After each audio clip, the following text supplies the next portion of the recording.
In this installment of Faculty Spotlight, we visit with Dr. Eugene Zampieron, better known as Dr. Z.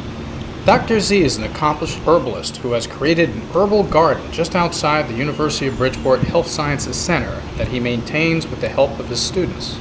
He has recently been recognized by the Connecticut Botanical Society for his ability to grow plants in Connecticut that are not normally viable in the New England climate. He often can be sighted in his garden nurturing his medicinal plants. Hi, I'm Dr. Eugene Zampieron. I'm a licensed naturopathic physician and a graduate of Bastyr University in 1990. So I've been practicing almost 30 years, and I'm also a professional member of the American Herbalist Guild. When I was originally involved with the school here at Bridgeport, I started teaching botanical medicine, and many times we would take field trips around the college, walks across the campus to look at the very unusual trees that we have here, many of them marked with some of the botanical markings.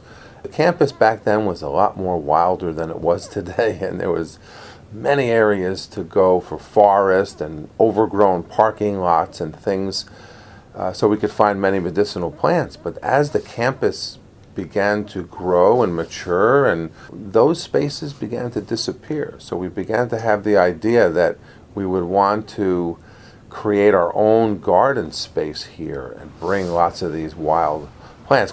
Part of our goal was to bring medicinal plants into one area and make a garden. And so first we had a little bit of a contest designing the garden, and with probably 20 students and myself, we began the arduous task of building the garden and designing it into various plots, raised beds.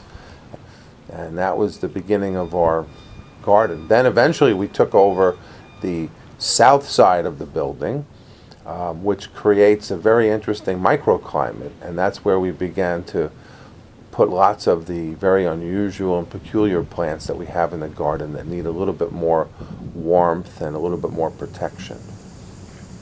So we just began to amass all these different genera and species of medicinal plants over time.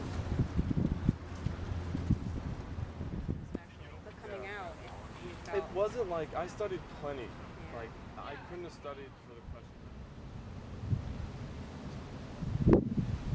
We were able to grow things that normally we can't grow in Connecticut, which recently attracted the interest of the Connecticut Botanical Society.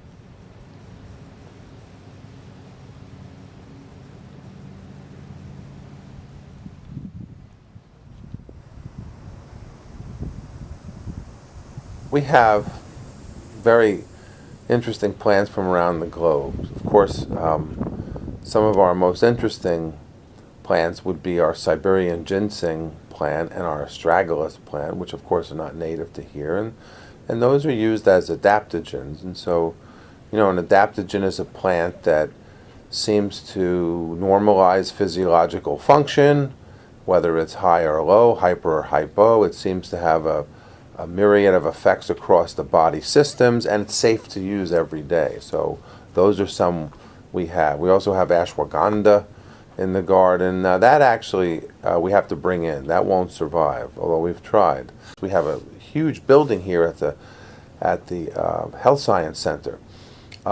It shields the plants from the north wind, which can be very severe here.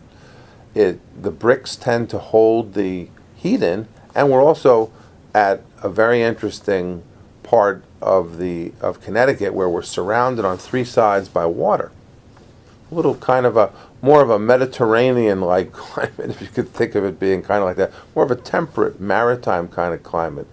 And that made the big difference for some of these plants. When we put them near the foundation, we found that even in the middle of January, there was a frost-free zone of about a foot from the building.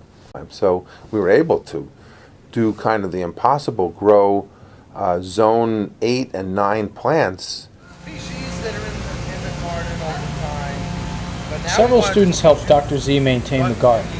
Coordinating this maintenance is third-year student Tara Tringridge.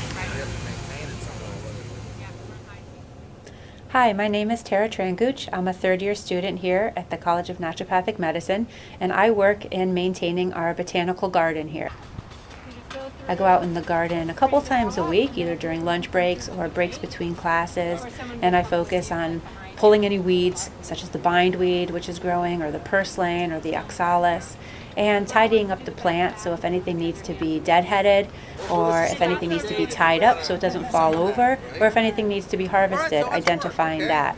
And this work keeps us pretty busy during this time of year because we have hot days, a lot of rain, so the plants are growing very rapidly. And of course, this is the harvest time in Connecticut, so it's a time when you're cutting most of the plants so that you can process them for tinctures, etc.